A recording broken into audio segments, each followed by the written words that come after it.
by existing loudly in quiet ways, tapping patterns on tabletops, humming under his breath, moving his fingers like invisible strings were stretched between the air and his bones. That was why the silence scared me. We were standing in my parents' living room, the late afternoon light slanting through the tall windows, dust floating like tiny secrets in the air. Caleb had walked ahead of me, backpack slung over one shoulder, violin book tucked under his arm, already half lost in the piece he'd been practicing all week. He stopped. Just stopped. No humming. No tapping. No movement at all. I bumped into him lightly before realizing he wasn't walking anymore. "What's wrong?" I asked. He didn't answer. He was staring at the corner by the window. The stand was there. The small rug beneath it was there. The sunlight hit the same spot it always did. But the violin was gone. Not moved. Not relocated. Not placed carefully somewhere else. Gone. Caleb took one slow step forward. Then another. He crouched slightly, checking behind the chair like maybe it had fallen and no one had noticed. His fingers brushed the floor, searching for something solid to confirm reality.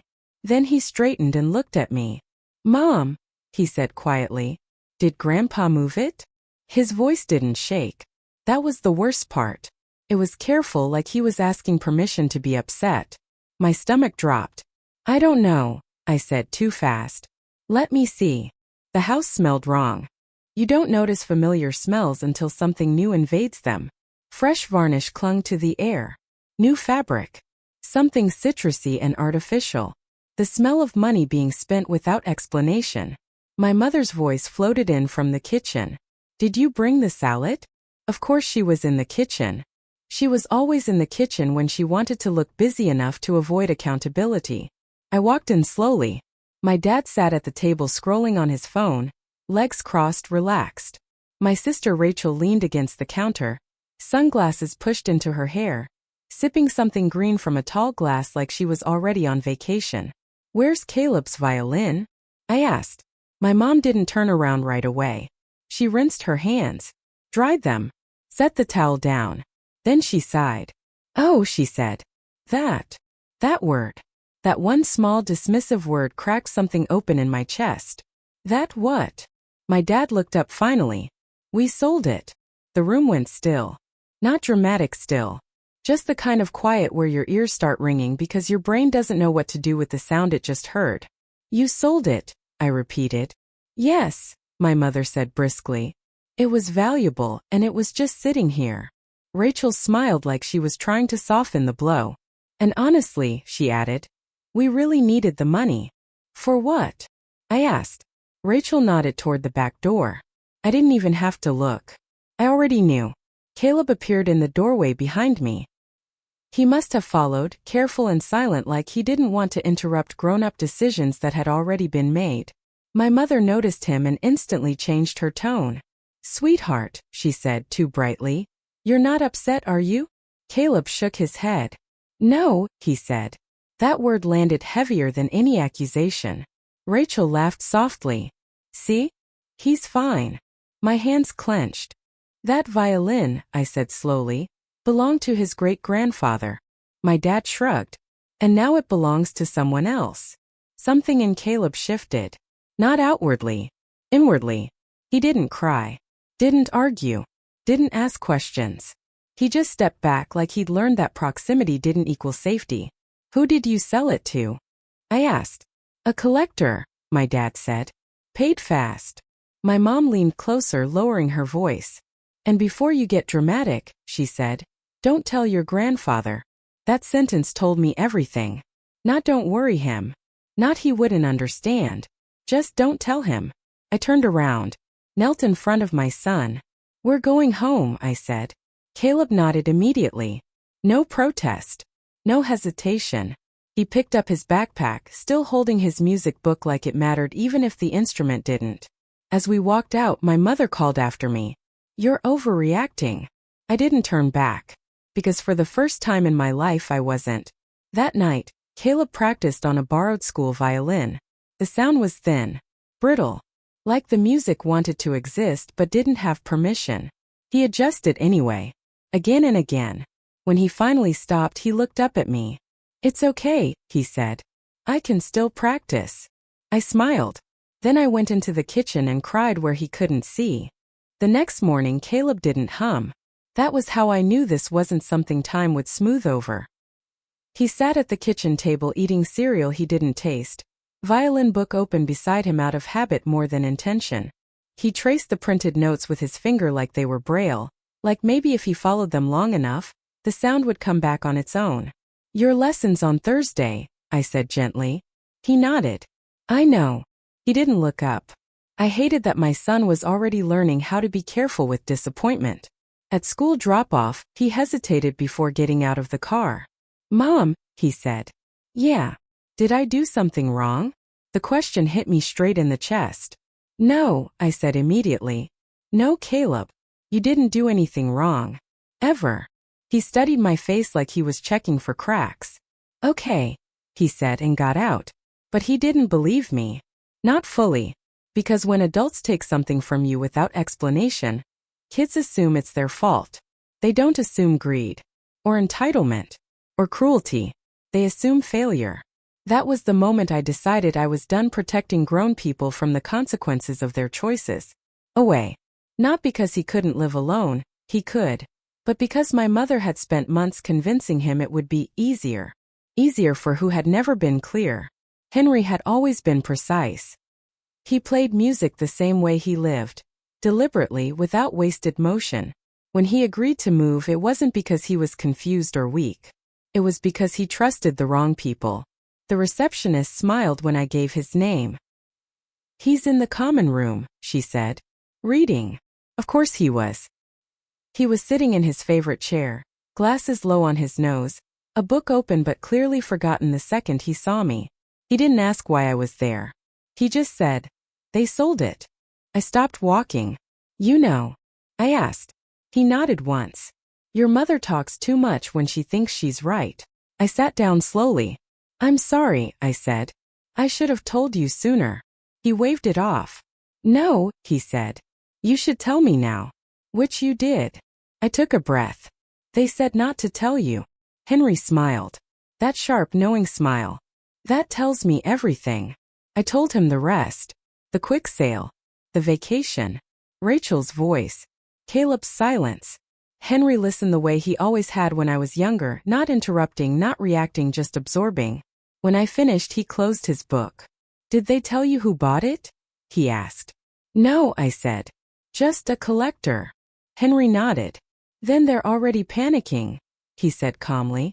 I frowned. What do you mean? Henry stood slowly and walked to the small desk in his apartment.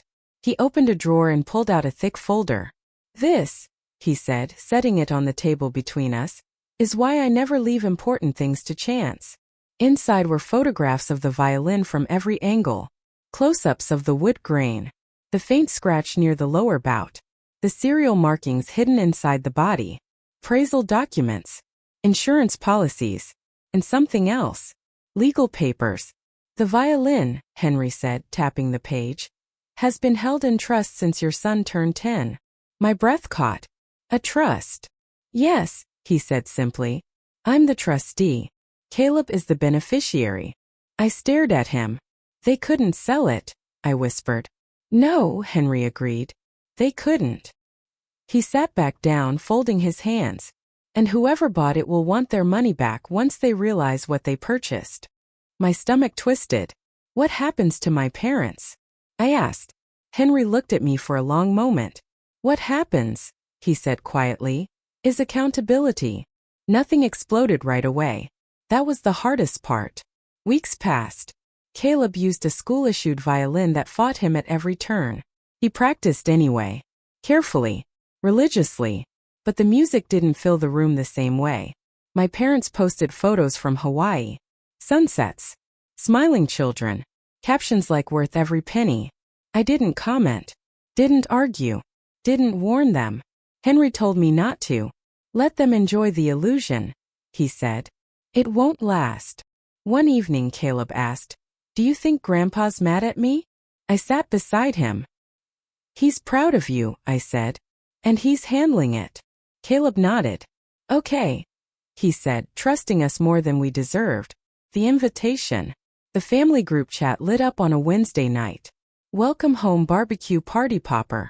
Saturday, 2 p.m. Pool food family red heart. No apology. No acknowledgement. Just celebration. Caleb read over my shoulder. Are we going? He asked. I hesitated.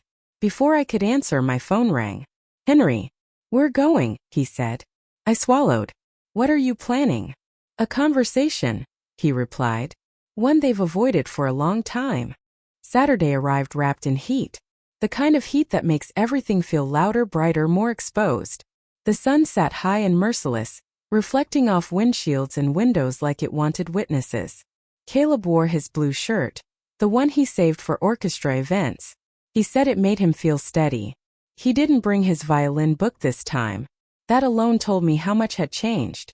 The drive to my parents' house was quiet. Not tense, just deliberate. Caleb stared out the window, counting driveways, street signs, familiar landmarks.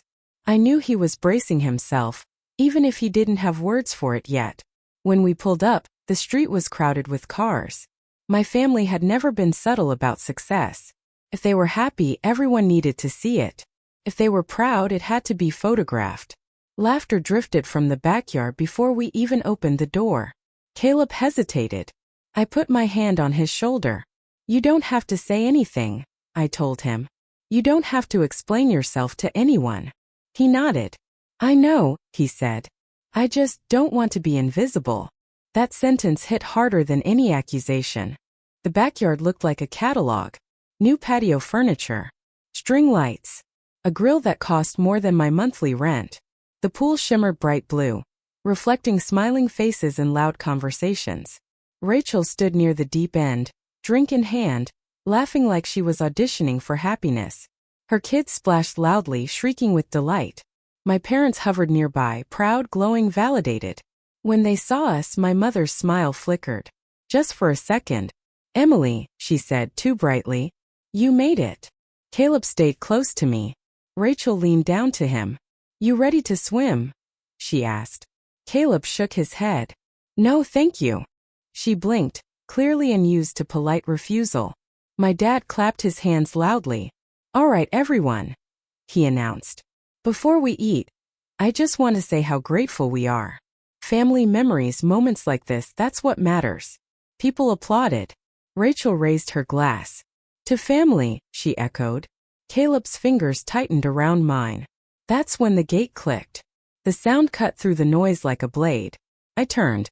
Henry walked in slowly, cane tapping once against the stone. He wore a crisp shirt, neatly pressed slacks, and the calm expression of a man who hadn't rushed anything in decades.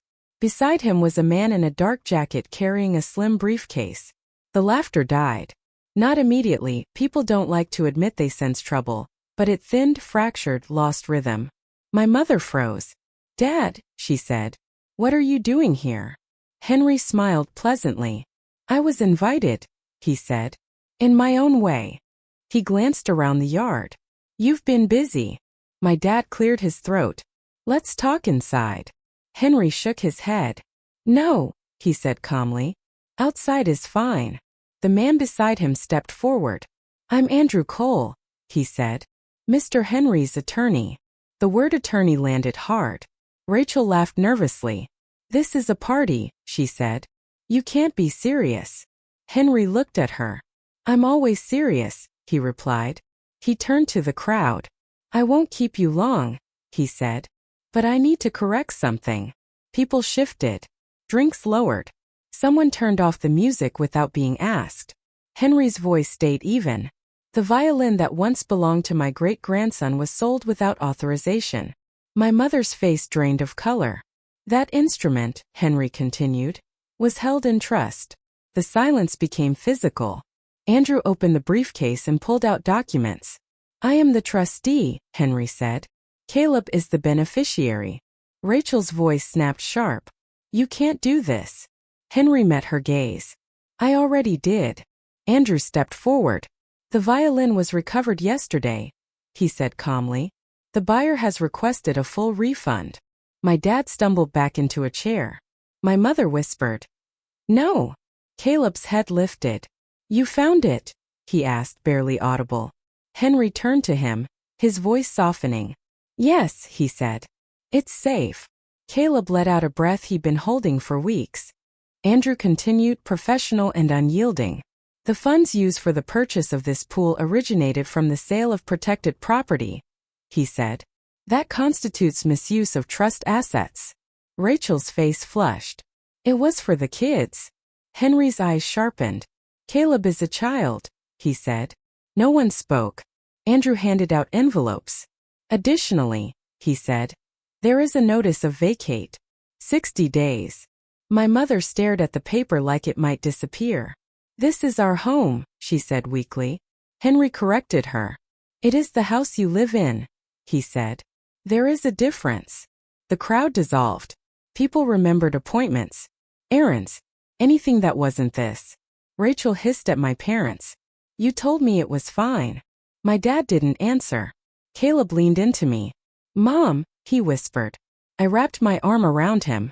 You're okay, I said. You always were. Henry turned to me. Take him home, he said gently. Let him practice. The violin arrived on a Tuesday morning.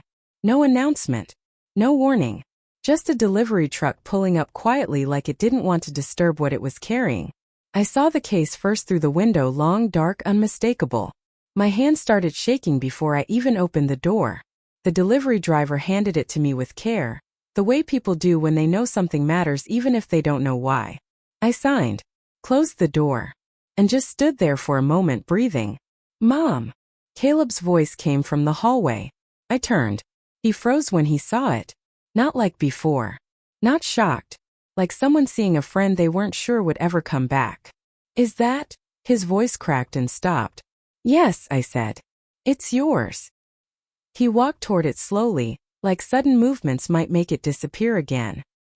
He knelt, unlatched the case with hands that trembled just slightly, and lifted the lid. The violin rested inside like it had been waiting. The wood caught the light. Warm. Familiar. Alive. Caleb touched it with his fingertips first. Then he pressed his forehead gently against the curve of the instrument. He didn't cry. He just breathed. I thought, he whispered. Maybe it didn't want me anymore. That sentence nearly broke me. It never stopped being yours, I said. He nodded, eyes closed, holding it like something that had survived with him. Caleb didn't practice right away. He cleaned it. Carefully. Methodically. Like he was apologizing for not protecting it better. Then he sat. Lifted the bow. The first note came out low and steady. Not perfect. But real. The sound filled the apartment in a way it hadn't for weeks. Rich, resonant, unapologetic. Caleb adjusted instinctively, fingers remembering what the cheap violin never let him do.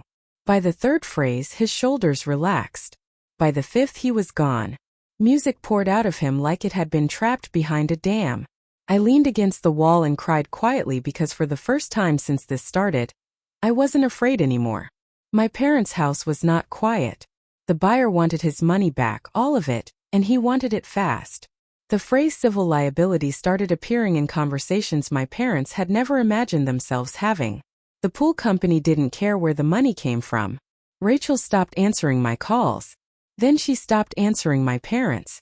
Funny how loyalty works when it costs something. Henry didn't raise his voice once. He didn't gloat. He simply followed through. The repayment plan was brutal but fair. Monthly payments that turned luxuries into regrets. Vacations into memories they wished they could return.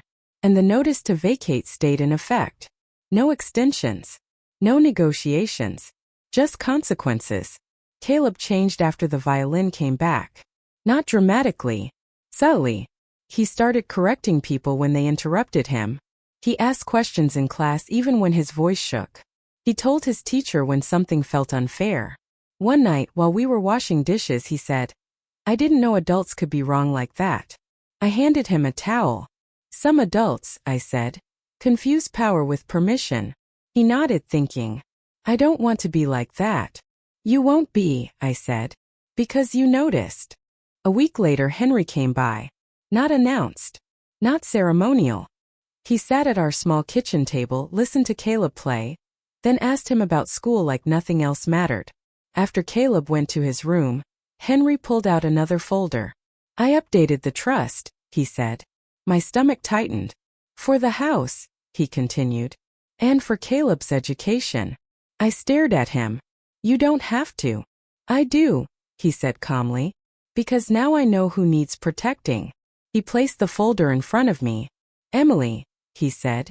Being easy made you invisible. Don't teach him that. I nodded, throat tight. The boxes appeared before the apologies did. That told me everything I needed to know. My parents didn't call to explain. They didn't ask for forgiveness. They didn't even ask for help at first. They just started packing quietly, angrily, like the house itself had betrayed them. Caleb and I drove past one afternoon without meaning to stop. A moving truck sat in the driveway, back doors open like a mouth mid-confession. Caleb watched through the window. They're leaving, he said. Yes, I replied. He thought about that. They didn't ask us to help. No, I said. They didn't. That seemed to settle something in him. Rachel called me 2 days later. Not to apologize. To explain. You have to understand, she said, voice tight, rehearsed. Mom and Dad told us Grandpa said it was okay. I didn't answer right away. And honestly, she continued, if anyone's at fault, it's him. He didn't make things clear. I laughed. Not because it was funny, because it was familiar. You mean, I said calmly, he didn't predict you'd steal from a child? Silence. Then anger. You've always been like this, Rachel snapped. Acting better than us. I ended the call. Some bridges don't collapse. They reveal that there was never solid ground to begin with. The orchestra audition was on a Friday. Caleb wore the same blue shirt. His hand shook this time just a little. That's okay, Henry told him. It means you care. The room was small, bright, unforgiving. Caleb played. Not perfectly, but honestly. When he finished, one of the judges nodded. That nod was everything. My parents' new place was smaller, quieter. No pool. No space to pretend. My mother finally called. We did our best, she said. I looked at Caleb across the room, violin tucked under his chin, practicing softly. No, I replied. You did what was easiest. She didn't argue. Because she knew. The letter arrived on a Monday. Caleb opened it himself. He read it once. Then again. Then he smiled. Not wide. Not loud. But real. I got in, he said. Henry hugged him. And for the first time, Caleb hugged back without hesitation. The silence that followed the move was heavier than the arguments that came before it. No surprise visits. No passive-aggressive messages. No sudden attempts at reconciliation. Just absence. And oddly enough, it felt like relief. Caleb noticed it too. They're not coming back, are they? He asked one night, tightening the bow hair with careful focus. No, I said. They're not. He nodded, accepting it the way children do when adults finally tell the truth. Okay. That was it. No drama. Just closure. The house reclaimed. When we returned to the house after everything was settled, it didn't feel like victory. Felt like home. The walls still held echoes of old arguments, but they were fading. Overwritten by new sounds. Music. Laughter. Quiet mornings. Henry moved back slowly. Not with declarations. With presence. He fixed the broken step. Replaced the porch light. Learned where the mugs were kept. One evening while Caleb practiced, Henry sat beside me and said quietly, I forgot what peace sounded like. So did I replied. Caleb grows. Success didn't make Caleb arrogant. It made him careful. He practiced harder. Listened more. Asked questions. He started teaching a younger student at the community center on Saturdays. Why? I asked him. He shrugged. Someone should help before it gets taken away. I hugged him longer than usual that day. The last call. My father called once. Just once. I should have protected him, he said. Yes, I answered. A pause. I don't know how to fix that. You don't, I said gently. You just don't repeat it. He exhaled. I hope he forgives me. That's his choice, I replied. The line went dead. And that was the end of it. Caleb's first public performance came 6 months later. Small stage. Folding chairs. Nervous applause. When he stepped into the light, he looked out and found us, me and Henry, and smiled. The music wasn't loud, but it was strong. Each note carried something that couldn't be taken anymore. When he finished, the room stood. All of it. What remains? That night, after the applause faded and the house settled into sleep, I stood in the doorway of Caleb's room. He slept with the violin case open beside the bed. Not locked. Not hidden. Safe. I finally understood something I'd spent years learning too late. Protection isn't about force. It's about refusing to let harm feel normal. Years don't announce themselves when they arrive. They move in quietly, like dust settling on furniture you use every day. By the time I noticed how tall Caleb had grown, he was already taller than me. His hands were steadier now, his posture sure.